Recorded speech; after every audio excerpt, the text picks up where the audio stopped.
Hi guys, I am here with daily use English speaking practice sentences.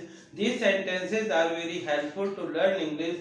यदि हमारे पास इस प्रकार की वोकेबलरी होती है, ये सेंटेंस होते हैं, तो हम आसानी से इंग्लिश पढ़ लिख और बोल सकते हैं। तो इसी प्रकार के सेंटेंसेस के लिए प्लीज सब्सक्राइब कीजिए पंकज इंस्टीट्यूट ऑफ इंग्लिश तथा इसे ज्यादा से ज्यादा लाइक और शेयर करिए। आई बिलीव इट, जब हमको ये कहना होता है कि मैं ये मानता हूँ या मेरा ये विश्वास है, तो इसको इंग्लिश में बोलते हैं आई बिलीव इट, मैं ये मानता हूँ या मेरा विश्वास है कि। डोंट प्रोवोक मी, जब हम किसी को किसी काम के लिए उकसाते हैं तो उसके लिए वर्ड प्रोवोक यूज करते हैं। डोंट प्रोवोक मी, मुझे उकसाओ मत, मुझे उकसाओ मत, you can say. On the blinking of eyes, कभी कभार हम ऐसा बोलते हैं समय बताने के लिए कि इतना जल्दी, यानी कि पलक झपकते ही। On the blinking of eyes. Next sentence लिखा हुआ है lisping and stammering. Lisping and stammering, lisping मतलब होता है तुतलाना और स्टैमरिंग मतलब होता है हकलाना। तुतलाना और हकलाना। He is snoring loudly. Snore, snore मतलब होता है खर्राटे लेना। He is snoring loudly, वह जोर जोर से खर्राटे ले रहा है। It was drizzling, जब कभी बहुत थोड़ा थोड़ा पानी बरसता है या बौछारें आती हैं तो उसके लिए हम drizzling यूज करते हैं। It was drizzling मतलब बूंदाबांदी हो रही थी। It was shivering cold, जब बहुत ज्यादा ठंडी होती है, कड़ाके की ठंडी होती है, तो हम बोलते हैं It was shivering cold, यह कड़ाके की ठंडी थी।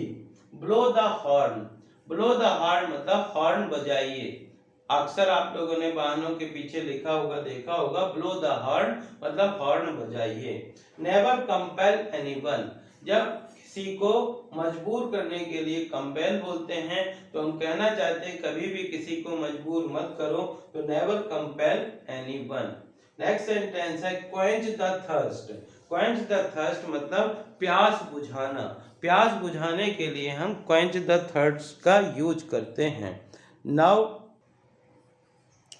नेक्स्ट सेंटेंस है not this time. Not this time, कभी कभार हम ऐसा कहना चाहते हैं कि अभी नहीं या इस समय पे नहीं, तो इसके लिए भी यूज करते हैं नॉट दिस टाइम, अभी नहीं या इस समय नहीं। Next time I will do, अगली बार मैं ये करूंगा। जब आप कोई काम इस बार नहीं करना चाहते, कहना चाहते हैं कि अगले बार मैं ये काम करूंगा, तो बोलेंगे next time I will do. Don't include him, जब हम कोई काम करना चाहते हैं और किसी को शामिल नहीं करना चाहते हैं, तो बोलते हैं डोंट इंक्लूड हिम, उसे शामिल मत करो। फॉर टाइम बीइंग, यदि कोई भी चीज कुछ समय के लिए, थोड़े समय के लिए लेना होता है, तो हम बोलते हैं फॉर टाइम बीइंग, यानी कुछ समय के लिए या थोड़े समय के लिए। इन व्हाट वे, जब कोई बोलता है मैं ये काम कर लूंगा, तो आप पूछना चाहते किस तरीके से या किस तरह से, तो यूज करते हैं इन व्हाट वे, किस तरह से, किस तरीके से।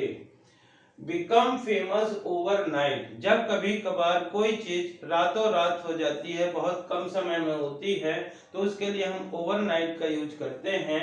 जैसे बिकम फेमस ओवरनाइट, रातों रात अमीर होना।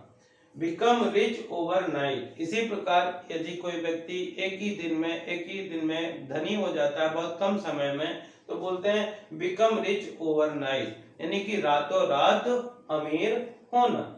About what are you talking, जब हम कोई व्यक्ति किसी बारे में बताता और हम उससे पूछना चाहते हैं कि आप किस बारे में बोल रहे हैं, किस बारे में बात कर रहे हैं, तो बोलते हैं about what are you talking, आप किस बारे में बात कर रहे हैं।